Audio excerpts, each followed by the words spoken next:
وہ حکومت نے کیوں نہیں لیے؟ اگر حکومت چاہتی تو اسٹیٹ بینک کے ریزرو بھی بڑھا سکتی تھی، اور میں آپ کو گارنٹی کر رہا ہوں ماضی میں مثالیں ہیں کہ روپے کی قدر کو گرنے سے روک سکتے تھے. شاید اسٹیٹ سر آپ کو کیا لگتا ہے کہ اس کی وجہ کیا بنی، کس کے فائدے میں ہے اگر پاکستانی روپے کی قدر گرتی ہے؟ دیکھیے پہلی بات تو یہ ہے کہ اسٹیٹ بینک کو اس لیے دلچسپی نہیں تھی کہ آپ ان کو آٹونومی دے چکے ہیں، اور تو وہ شاید IMF کی طرف دیکھ رہے ہیں، ہماری طرف نہیں دیکھ رہے ہیں. بالکل واضح طور پر نظر ہے.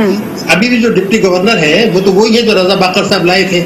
اب آپ ان کو بھی 5 سال کے لیے کیا دینے کی تیاری کر رہے ہیں مجھے نہیں پتا، کیونکہ گورنر کوئی ہے نہیں وہاں پر پرماننٹ.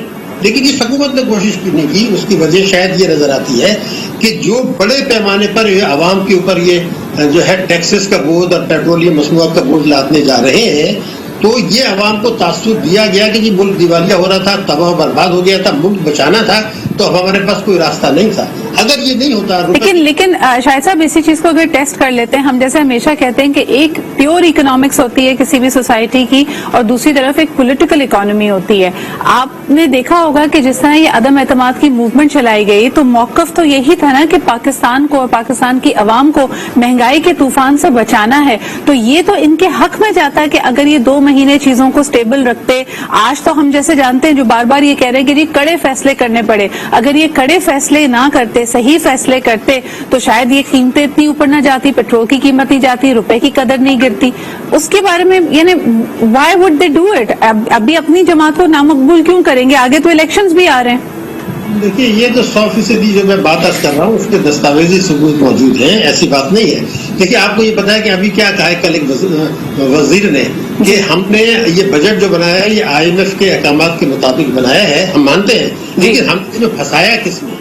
بار بار یہ کہہ رہے ہیں کہ 28 فروری 2022 کو جو معاہدہ توڑا گیا تھا، اگر وہ معاہدہ نہیں توڑا جاتا تو IMF نے تو کہہ دیا تھا اگلے چند روز میں ہم آپ کو $900 ملین کی قسط دے دیں گے. وہ قسط دے دیں تو پھر چین بھی آپ کو پیسہ تھا، سعودی عرب بھی دیتا، تو وہ ہو گئی بات ختم. اب ان کے سامنے 2 مقصد تھے. ایک یہ تھا کہ جو معاہدہ تھا اس کو ریسٹور کر کے پیٹرولیم مصنوعات بڑھانے تھے. دوسری ایک اس دوران میں کیونکہ روپے کی قدر گر چکی تھی، ہمارے ریزروز بڑی حد تک گر چکے تھے، تو IMF کے مطالبات بھی بڑھ گئے تھے اگلے بجٹ کے لیے. تو اب وہ سب جو کرنا تھا، تو ایک طرف تو یہ سمجھ رہے ہیں کہ جو یہ روپیہ گر رہا ہے یہ ہم پچھلی کے کھاتے میں ڈالیں گے. یہ آفٹر شاکس ہیں اس معاہدہ توڑنے کے، اور یہ آنے کے بعد جو. لیکن آپ کا موقف یہ ہے کہ بے شک یہ آفٹر شاکس ہوں، بے شک ایک صورتحال پاکستان کی اکانومی کے خلاف ہو، اگر چاہا جاتا تو اس کو پریونٹ کیا جا سکتا تھا، اور اس کے لیے اکنامک میکینزمز موجود ہیں. جیسے آپ نے کہا کہ زیادہ شرح سود پہ قرضہ لیا جا سکتا تھا. ایک جملہ آپ کو بتا دوں، کار صاحب نے اپنے زمانے میں جب روپیہ گر رہا تھا اسٹیٹ بینک کے گورنر کو ڈانٹا، اور آپ نے دیکھا کہ 2 دن میں یہ روپیہ بہتر ہو گیا.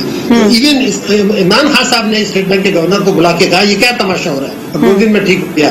دوسری چیز یہ کہ حکومت پاکستان کیا 13% پر 1 مہینے کے لیے قرضہ نہیں لے سکتی تھی؟ $10 ارب فورن بینکس کے ساتھ سٹے بازی بھی ہو رہی ہے، پیسہ باہر بھی جا رہا ہے کہ ان کو نہیں پتا، ایکسچینج کمپنیز کو نہیں بلا سکتے تھے. تو یہ اقدامات ماضی میں 4-5 دفعے اٹھائے جا چکے ہیں، سکسیسفلی اٹھائے جا سکتے ہیں. لیکن پاکستان کوئی چھوٹا ملک نہیں ہے. اگر وزارت خزانہ آج یہ فیصلہ کر لیتی کسی کے اسٹیٹ بینک کو آپریٹ نہیں کر رہا، وہ ان کو آٹونومی مل گئی ہے، تو آپ ڈائریکٹلی فورن بینک سے بات کرتے کہ جی آپ کا انٹرسٹ ریٹ 4% ہے، 1 مہینے کے لیے ہم آپ کو 13% دیتے ہیں. سر آپ کو نہیں لگتا کہ کاروباری طبقے نے، بیوروکریسی نے یہ مشورہ دیا ہوگا وزارت خزانہ کو؟ ان کو خود بھی پتا تھا. دیکھیے میں آپ کو ماضی میں مثالیں موجود ہیں نا، کوئی نئی بات تو نہیں کر رہا. یہ کھیل ہی کچھ اور ہو رہا ہے. یہ تو جب تاریخ میں یہ سوال اٹھے گا، اور یہ کہ جب میں آپ کو بتا دوں کہ وہ جو پچھلے گورنر تھے رضا باقر، وہ 13% پر ڈالر لے کر آئے تھے، یہ بھی لا سکتے تھے. میرا سوال یہ انہوں نے کیوں نہیں کوشش کی؟ کیا ان کی مجبوریاں تھیں؟ کیا نیو گریڈ گیم؟ دیکھیے فرینڈس آف پاکستان کا معاہدہ ہوا تھا 2008 میں، اس میں امریکہ نے ہمارے اوپر دباؤ ڈالا تھا کہ آپ IMF سے قرضہ لیں، دباؤ ڈالا گیا تھا. یہ 14 سال کے سفر کے بعد آج پھر IMF کی سفارش پر آپ قرضہ لے رہے ہیں، اور ایک حکومت ایک اور کھیل کر رہی ہے جو انہوں نے بتا دیا ہے. بجائے اس کے کہ یہ قرضہ لینے کے بعد سپٹمبر 2020 تک اصلاحات کرتے تاکہ آئندہ IMF کے پاس نہیں جانا پڑتا، انہوں نے اصلاحات کرنے کا پروگرام ملتوی کر دیا ہے کیونکہ یہ طاقتور طبقوں کو نواز رہے ہیں. اب انہوں نے کہا ہے کہ اور اصلاحات صرف اور صرف انتخابی اصلاحات ہو رہی کیونکہ وہ اولین ترجیح ہے. ابھی بہت ٹائم ہے اس میں. ابھی یہ چاہ رہے ہیں کہ $6 ارب کا جو قرضہ ہے اس کو $8 ارب کر دیا جائے، اور ستمبر 2022 کو جو پروگرام ختم ہو رہا تھا یہ جون 2023 تک لے جانا چاہتے ہیں تاکہ ان کے ٹینیور میں قسطیں ملتی رہیں اور جب یہ ٹینیور ان کا ختم ہو جائے گا، جون میں وہ پروگرام ختم ہو جائے گا، 2023 میں یہ ایکسٹینشن مانگ رہے ہیں اور اماؤنٹ میں بھی ایکسٹینشن مانگ رہے ہیں، اس کے بعد پھر ریزرو گرے گا.